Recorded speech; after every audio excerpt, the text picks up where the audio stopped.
Hello everyone and welcome to another video. This is Jamie if you haven't met me before. We are back with this strawberry art piece that I was working on last time I did a speaking video last Friday, and I think I finally got it to a place I was really happy with. I feel like the piece ends up looking pretty balanced. But before we get to the final product, I wanted to talk about some stuff, how life is going, and a little bit about negativity on YouTube. So I was just watching Mr. Snowflake's video, Boogie2988, When the Mask Slips. And one of the points that really stuck out in my mind when I was watching it was the argument that Mr. Snowflake makes about Boogie's negativity on YouTube becoming a detractor in his popularity.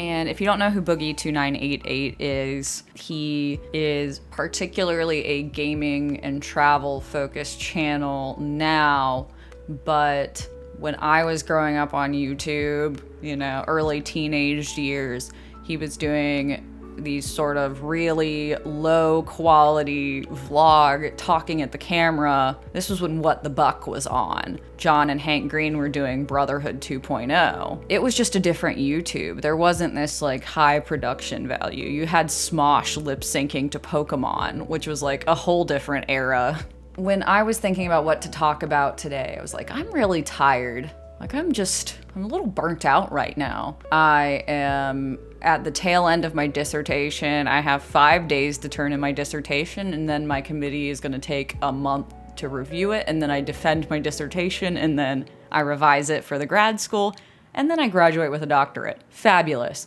But I'm also teaching like 2 classes right now. I'm tutoring online many days a week. I'm streaming on Twitch a few days a week, and I'm working on this YouTube channel. But the thing is, even though I'm really tired, I'm really grateful for all of it. And I don't want to come off as ungrateful or overly negative to my audience, I was thinking about what attracted people to people like Boogie2988, to the Vlog Brothers, to various vlog channels that talked about their experiences. I mean, even when I was early in an eating disorder, when I was, midway through my teenage years, I flocked to YouTube channels where people talked about their recovery or their struggles with eating disorders.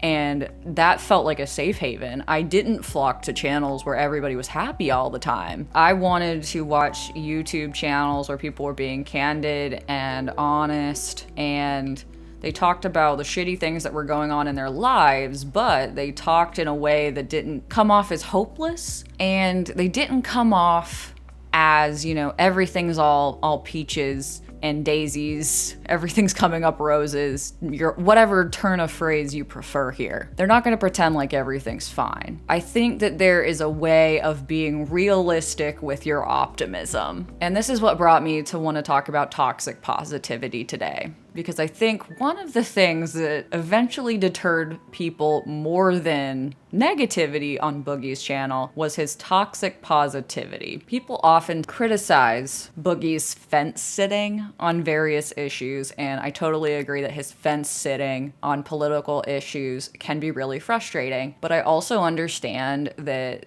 politically, there needs to be more of a middle ground on certain issues. Like, I find myself to be very liberal. Many of Boogie's points deter me. However, I think that there needs to be more of a conversation between liberals and conservatives, especially in the House and the Senate. There's not enough collaboration. There's too much us versus them. That's not necessarily what people call Boogie out for, but he doesn't really seem to have strong opinions about anything so that he can appeal to everyone. And this is what brought me to toxic positivity, because I think his fence sitting is often actually toxic positivity, wanting to win over everyone. When I started streaming on Twitch, I started out by talking to this one Kingdom Hearts streamer. He made it a rule in his streams that he wouldn't talk about anything negative. He doesn't want to talk about stuff that would bring down the vibe.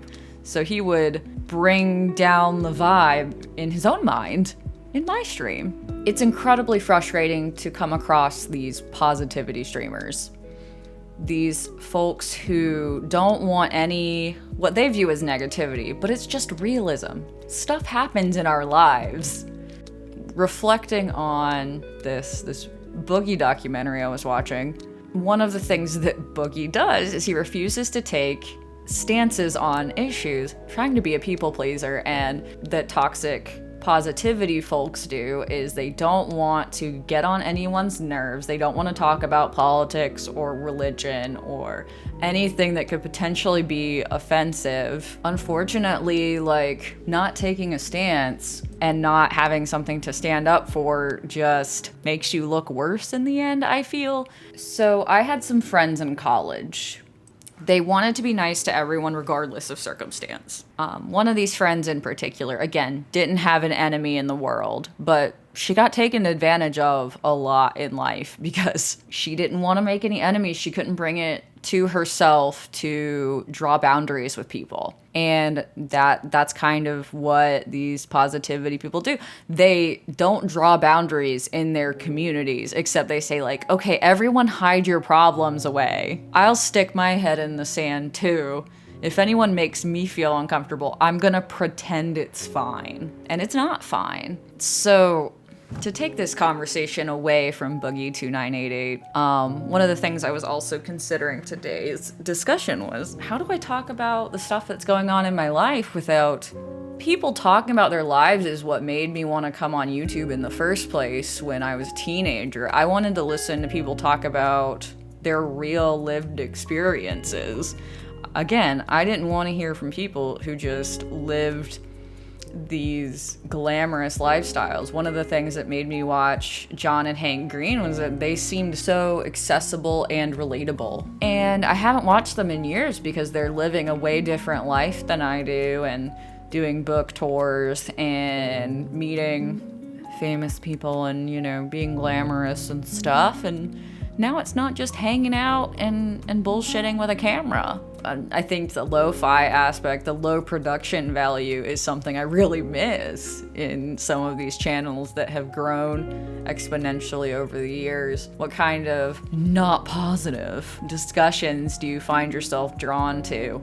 Again, I want to find people I can relate to, and shit, I have problems. I'm like stressed out. My throat hurts. I've been teaching all day, but life's good. I mean, life happens. It's not always gonna be perfect, and I hope that as long as I keep making videos that I can share with you the things that haven't gone well, the things that are changing and evolving and frustrating and delightful. And so we're getting into the expansion of our clouds on my strawberry here. I'm really proud of this and how it evolved. I really got frustrated at around this point because I was like, I don't know what the hell I'm doing.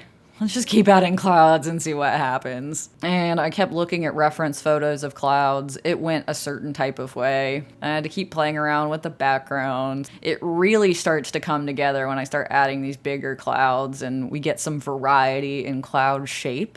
So if you ever find yourself stuck, like, do something radical. So yeah, with all this being said, this was a really fun piece to finish up. I'd love to hear from you in the comments. Thank you for watching, and I hope that you have a wonderful day. Bye, friends.